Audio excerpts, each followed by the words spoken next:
Hey, good morning. This is Jonathan with Payroll Services, and we're continuing our video on hiring series. And today we're going to talk about the actual interview process and some tips on how you can conduct an interview and what you should be looking for.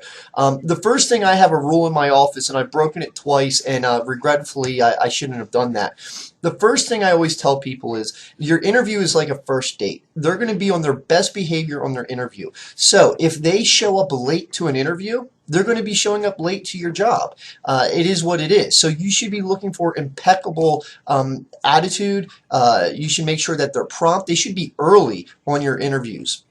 So I always make sure that I tell anybody, if you're late, sorry, we're not going to see you. The second thing that we always recommend is having some type of logic test or test to ensure that their resume is accurate. We'll say that.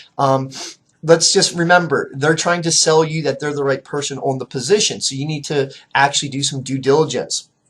The other thing I like to tell people is don't ask stupid questions that are pointless. Remember, hey, how did your job? Why did you leave? What was this? You're not going to get really a real answer for the most time. So the best thing to do is ask open-ended questions such as, tell me about a time where you displayed your competitiveness. How would I know you were having a bad day?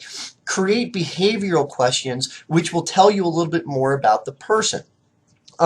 You also want to clarify, obviously, their resume, their experiences, things like that, to make sure that it's real. The other thing that we always tell people about is to actually do some tests. If they are, you're trying to get a bookkeeper, put them through some sample bookkeeper tests. Make sure that they actually can do what they say. The last thing you want to do is hire somebody that you have to train on just bookkeeping 101 if you're looking for a bookkeeper. Those are some tips, and in our next video, we're going to go ahead. I'm going to share a little bit of experiences about a couple interviews that we have done. I know this video is a little bit long, but you do want to have some extra information when you go ahead and you do interviews. Thanks a lot, and again, this is Jonathan with Payroll Services.